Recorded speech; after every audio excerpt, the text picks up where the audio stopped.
Құрметті менің каналым оқырмандары, каналға қош келдіңіздер. Есептерді шығартып үйрететін боламын. Достарыңызға таратуды ұмытпаңыздар. 601-ші есеп.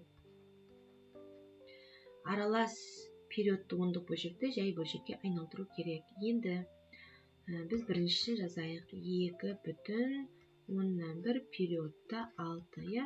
Енді 2 дейміз. Бөлшек сығынсамыз, бөлшектің бөлімінде бір сан болғандықтан 9 дейміз. Үтір мен жақшаның ортасында бір сан тұрғандықтан атына 0 қоямыз. Енді алымына 16 деп жазамыз. 16-дан 1-ді азайтамыз. Сонда 2,90-нан 15 болады. Енді алымында бөлімінде 15-ке қысқартып жіберейік. Сонда 2,6-дан 1 болады екен.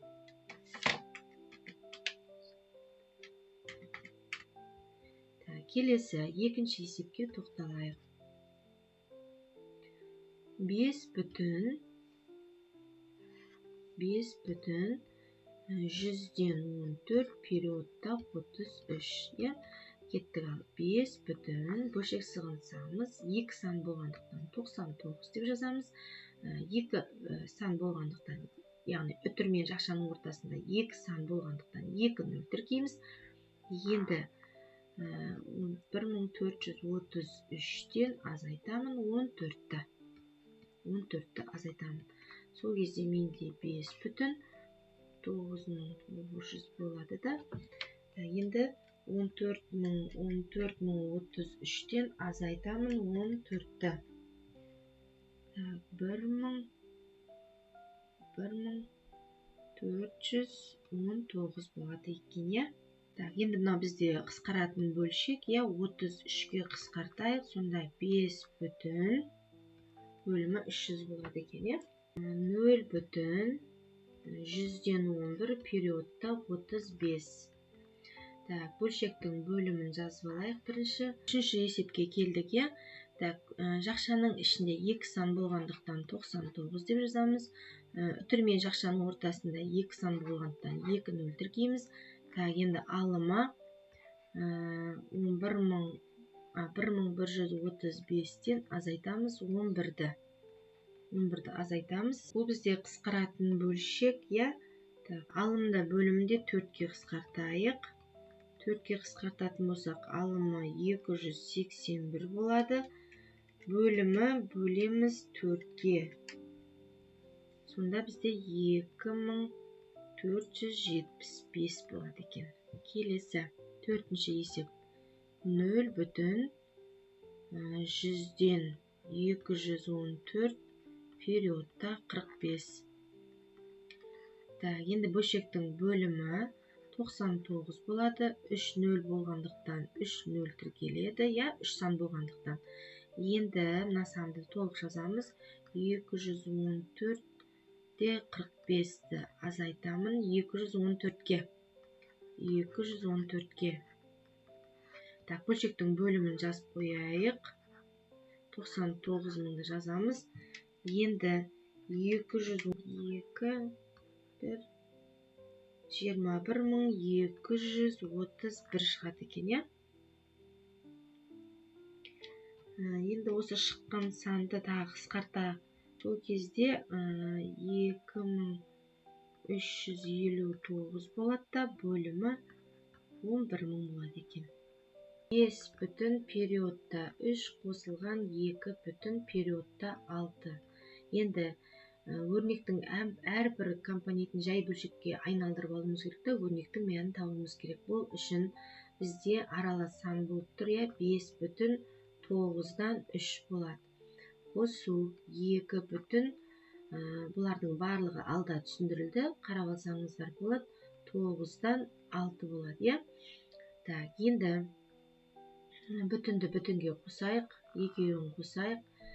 Сол кезде бізде 7 болады.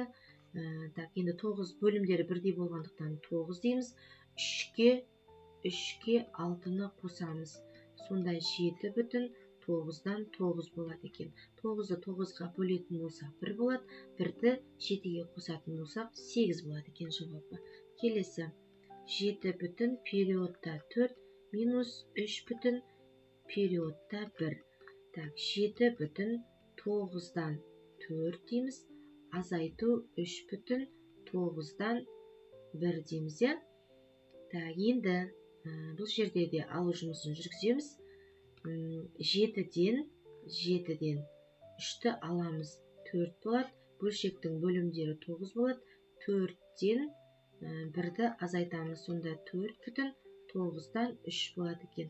Бұл бізде қысқаратын бөлшек, сонда 4 бүтін 3-тен 1 болады екен. Келесі, үшінші есепке тоқталайық. 9 бүтін периодта 4 қосылған 4 бүтін периодта 5. Бірінші 9 бүтін 9-дан 4 болады, қосылған 4 бүтін 9-дан 5 болады. Енді қосып жіберейік, екеуін қосатын болсақ, бізде 13 болады, е? Так, бөлшектің бөлімдері сақталады. 4-ке 5-ті қосамыз, сонда 13 бүтін 9-дан 9 болады. Кез келген бүтін сан мен бөлшек санның ортасында қосуға амалы бар. 9-ды 9-ға бөлетін болсақ, 1 болады. 13-ке 1-ді қоссақ, 14 болады екен. Төртінші есеп 6 бүтін периодта 12 азайтылған 3 бүтін периодта 6 кеттік. Бөлшектің бөлімді 2 сан болып тұр. 99-да 12 болады. Азайтылған 3 бүтін 9-дан 6 болады екен. Так, қысқаратын бөлшек 3-ке бөлеміз. Қысқаратын бөлшек 3-ке бөлеміз. Сонда 6 бүтін. Так, 99-ды бөлеміз 3-ке. Бізде 33 болады бөлшектің бөлімі. Так, алымы 4 болады, е? Азайтылған 3 бүтін. Так, 9-ды 3-ке бөлетін болсақ 3 болады. 6-ны 3-ке бөлетін болсақ 2 болады. Бөлімі 33 болады. 33-ті 6-ға көбейтеміз, шыққан санға 4-ті қосамыз. Сол кезде бізде 202 болады екен. Так, келесі 3 болады. Көбейтемін 9-ға 2-ні қосатын болса, менде 11 болады, е? 11 болады. Ортақ бөлім 33 болады. 33-ті 33-ке бөлетін болсақ 1 болады. 33-ті 3-ке бөлетін болсам 11 болады. Так, енді көбейтіп азайтайын. 202-ден азайтамын 121-ді. Так, алымы 81 болды, бөлімі 33 болды. Так, 81-дің ішінде 33 неше рет кеседі? Так, 2 рет кеседі. 6-ны көбейтемін 33-ке, 198, оған 4-ті қосам, 202 11-де 5 болады, е? Айналдырайық. 11, 22, 27 болады, е? Так, 20. Каналға жазылуды ұмытпаңыздар, достарыңызға таратыңыздар. Жақсы, сау сәлеметте болыңыздар.